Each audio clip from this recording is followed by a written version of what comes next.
আসসালামু আলাইকুম ওয়া রাহমাতুল্লাহ। কী অবস্থা সবার? সবাই কেমন আছেন? আশা করি সবাই ভালো আছেন। তো বাহিরে প্রচণ্ড শীত এবং রাতও অনেক হয়ে গেছে, 10টা বাজে। তো আজকেও 1 ঘন্টা লেট। মানে আগে তো বলছিল 8টা, পরে হইল 9টা। তো ওই দিন একটা ভিডিও দিচ্ছিলাম, সেখানে 10:30 পরে। তো আজকে 10টা বাজে। এখন অফিস বন্ধ করে রুমের দিকে যাইতেছি ইনশাল্লাহ।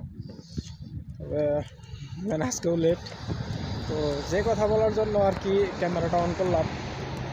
এতদিন শুনছি যে সৌদি আরবে কফিলদের সাথে, মালিকের সাথে একদম খুব কাছাকাছি ডিউটি করলে নাকি রোজার মাসে বা ঈদের সময় খাদিয়া টাদিয়া দেয় বা খুব আদর করে। এক কথায় ছেলে সন্তানের মতো দেখে বা খুব আদর করে। তো আমার বেলায় একদমই ভিন্ন। আমি এই জায়গায় 4 মাস যাবৎ কাজ করতেছি। তো অফিসে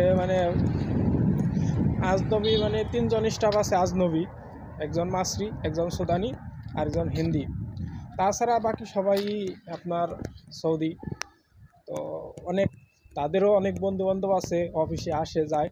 তো এত কথা না বলি, বন্ধুবান্ধবের কথা বাদ দিলাম, খালি বলি।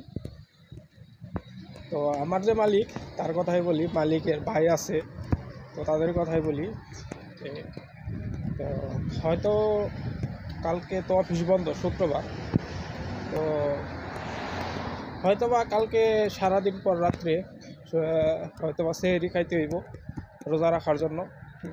যতটুকু আর কি জানি আর কি, নিউজ আছে বর্তমানে যে হয়তোবা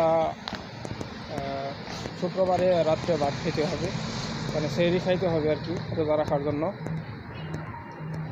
তো যাই হোক, কালকে তো শুক্রবারই, কালকে অফিস বন্ধ, শনিবারই হয়তোবা ডিউটি।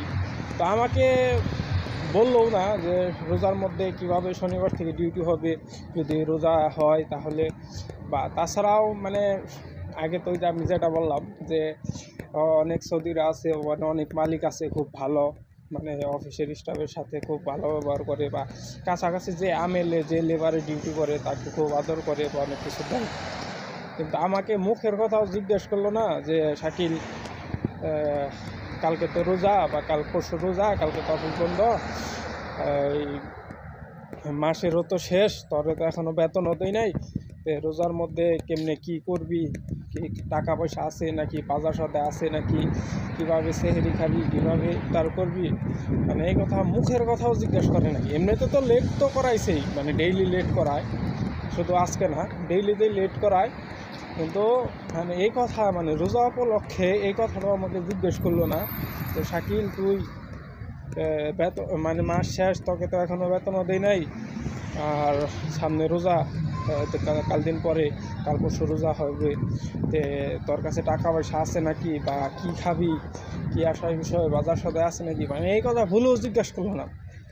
তার মতো আমাকে বললো না যে অফিস বন্ধ করবো নাকি, বা শনিবারে ডিউটি কিছুই বললো না। সুন্দর করে তেলটার মতো তার কাজ শেষ, সে সুন্দর করে বেরিয়ে গেল। যাইতেছি কি কি আসার বিষয়, অফিস বন্ধ কর জায়গা, কিচ্ছু না। মুখের কথাটাও বললো না, কোনো কথাই বললো না। রোজা উপলক্ষেও কিছু বললো না, অফিস বন্ধ করার কথাও বললো না, আবার ডিউটি কেমন হবে শনিবার থেকে যদি রোজা হয় সেটাও বললো না। এই হইলো অবস্থা, বুঝছেন। শুধু তেলটার মতো বেরিয়ে চলে গেল। আমার মতো আমি বুঝলাম যে সে চলে দেবো আর শেষ, তার কাজ শেষ। আমি আমার মতো অফিস বন্ধ করে চলে আসলাম।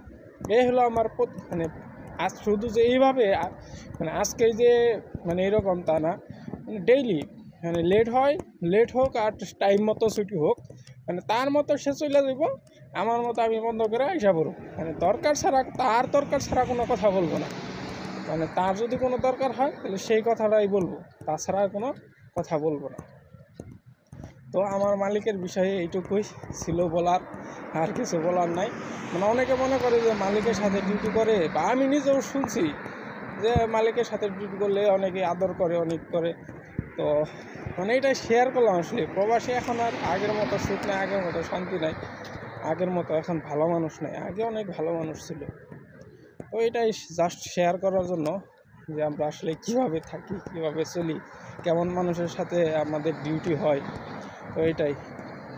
তো ভিডিওটি আর লম্বা করবো না, এবং কমেন্ট করে জানাবেন কার মালিক কীরকম, কফিল কীরকম, কোথায় থেকে ভিডিওটি দেখতেছেন। এবং আমি সবার জন্য দোয়া করি, আল্লাহ সকল প্রবাসীদের সুস্থ রাখুক, ভালো রাখুক, মনের আশা পূরণ করুক, বিপদ আপদ মুক্ত রাখুক, এবং সবাই আমার জন্য খাস করে দোয়া করবেন। আমি একটু অনেক ঝামেলার মধ্যে আছি, বিভিন্ন ধরা খাওয়া একটা লোক।